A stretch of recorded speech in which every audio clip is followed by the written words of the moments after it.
তাপস রায় আমাদের সঙ্গে টেলিফোন লাইনে রয়েছেন। রাজ্যের মন্ত্রী তাপস রায় এই মুহূর্তে রয়েছেন আমাদের সঙ্গে টেলিফোন লাইনে। তাপস বাবু, আমরা বাংলায় একটা কথা শুনে এসেছি, প্রবাদ, যার দই তার দই নয়, নেপোয় মারে দই। অরূপ বিশ্বাস কি আজকে তৃণমূলের দলে থেকে সেই নেপো হয়ে গিয়েছে?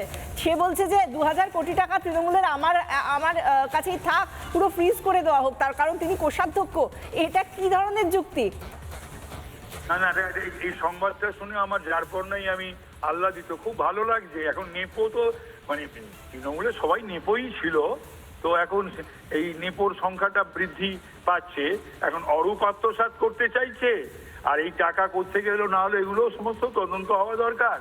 আর নাকি অন্য কেউ আত্মসাৎ করবে বলে অরূপের এই পদক্ষেপ, সেটাই আগামী দিনে প্রকাশ পাবে।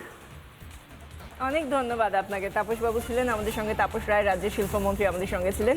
অগ্নিমিত্রা পাল, যিনি রাজ্যের পুরমন্ত্রী, তিনি কি বলছেন শুনুন।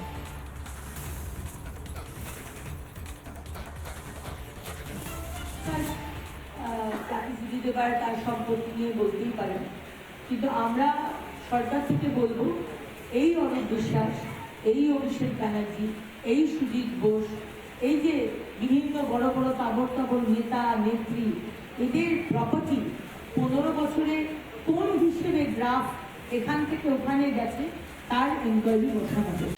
নানা ধরনের কন্টেন্ট দেখার জন্য লাইক করুন, শেয়ার করুন আমাদের ফেসবুক পেজ, সাবস্ক্রাইব করুন আমাদের ইউটিউব চ্যানেল। পাশাপাশি অন্যান্য ব্রেকিং নিউজের জন্য অবশ্যই চোখ রাখুন রিপাবলিক বাংলায়।